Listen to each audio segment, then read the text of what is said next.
Program kelas membaca fonik ini merupakan program yang dirancang dengan ketetapan tarikh 18 Jun 2022 yang dijalankan secara atas talian melalui platform Google Meet.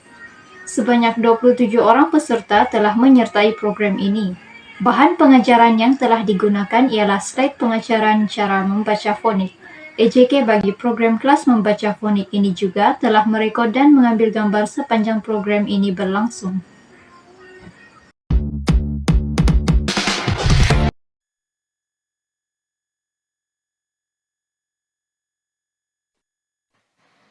Assalamualaikum dan hai.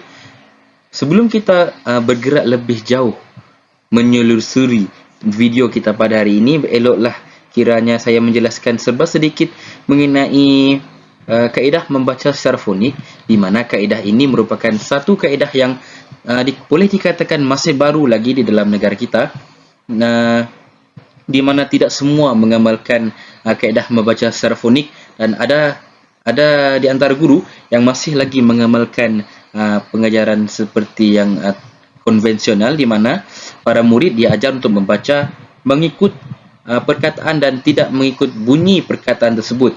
Contohnya, bagi perkataan ibu, kita biasa menyebut perkataan tersebut dengan bunyi ai, i, pi, bu. Tetapi bagi kaedah membaca secara fonik, ianya disebut seperti i, beh, ubu, ibu.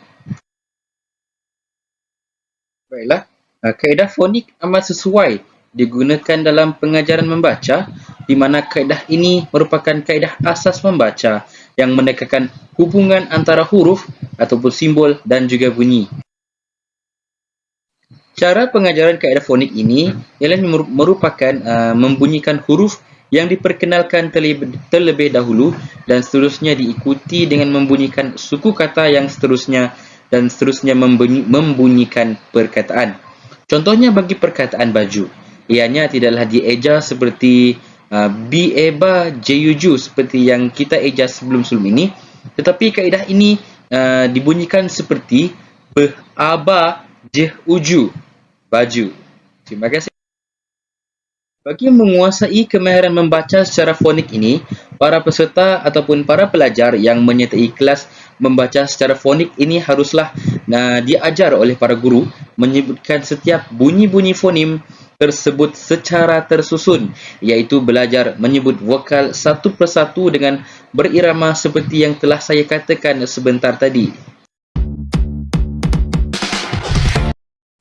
Objektif program membaca fonik ialah mendedahkan kepada masyarakat satu kaedah membaca yang baharu, terutama dalam kalangan murid yang masih kurang pandai membaca, memudahkan belajar, terutamanya yang berada di dalam kelas pemulihan untuk membaca dengan lebih lancar. Selain itu, menggalakkan budaya membaca dalam semua lapisan masyarakat. Seterusnya, mengaplikasikan pembelajaran fonik di dalam program yang dijalankan agar menjadi panduan kepada masyarakat untuk mahir membaca.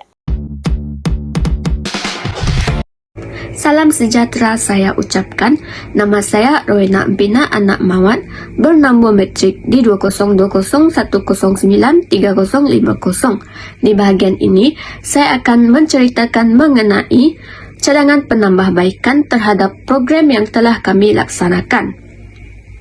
Cadangan penambahbaikan yang pertama ialah menambahkan jumlah hari untuk kelas fonik ini.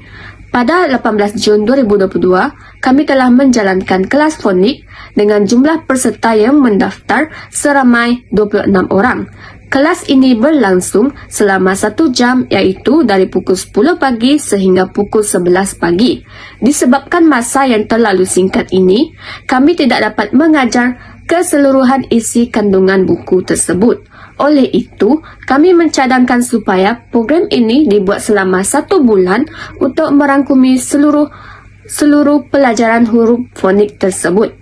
Selain itu, kami juga ingin menambah baik dari segi aktiviti yang boleh dilakukan terhadap peserta. Kami mencadangkan supaya kelas ini dilaksanakan secara bersemuka agar aktiviti bersama murid dapat dilakukan bersama dan kami juga dapat memantau tahap pemahaman para peserta.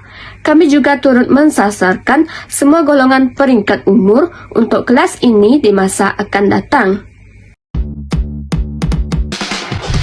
Bismillahirrahmanirrahim. Pada hari ini saya ingin membahaskan atau membincangkan berkenaan peranan pelbagai pihak dalam memperkenalkan atau menggunakan konsep phonics dalam pembelajaran bahasa. Seperti yang kita sudah maklum bahawa phonics merupakan antara salah satu kaedah pembelajaran di mana pelajar boleh menyebut atau membaca sesebuah perkataan atau teks dengan menggunakan huruf bunyi tersebut. Jadi antara beberapa peranan yang boleh dibuat ialah dari peranan kerajaan. Pihak kerajaan boleh menerapkan penggunaan phonics dalam sistem buku teks sekolah rendah. Seperti kita sudah maklum, sistem phonics merupakan antara langkah awal ataupun langkah unik yang digunakan oleh setengah ibu bapa untuk membantu anak-anak mereka yang masih berusia di awal tahun seperti tahun 1 ataupun tahun 2 untuk membaca sesebuah teks. Hal ini disebabkan ada setengah murid atau setengah pelajar mempunyai masalah untuk membaca petikan ataupun teks soalan seperti biasa. Oleh itu, kaedah phonics merupakan antara alternatif cara yang boleh digunakan untuk membantu mereka membaca. Di samping itu, pihak masyarakat juga perlu memainkan peranan yang penting dalam menggunakan konsep phonics tersebut. Kita dapat lihat ada setengah masyarakat di luar yang menubuhkan kelas tuition menggunakan kaedah phonics bagi membantu anak-anak murid mereka membaca ataupun mempelajari sesebuah ilmu. Kaedah phonics walaupun dianggap sebagai unik, tapi ia digunakan pakai oleh setengah pusat tuition dalam sebuah masyarakat. Oleh itu, kaedah ini haruslah diperluaskan lebih lagi agar phonics dapat membantu lebih ramai pelajar untuk membaca.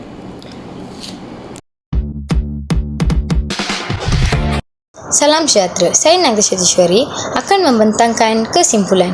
Melalui program kelas membaca fonik yang dijalankan ini, kumpulan kami telah mempelajari pelbagai ilmu dan mendapat pengetahuan penting mengenai pembelajaran fonik dan juga pengalaman menjalankan sebuah program.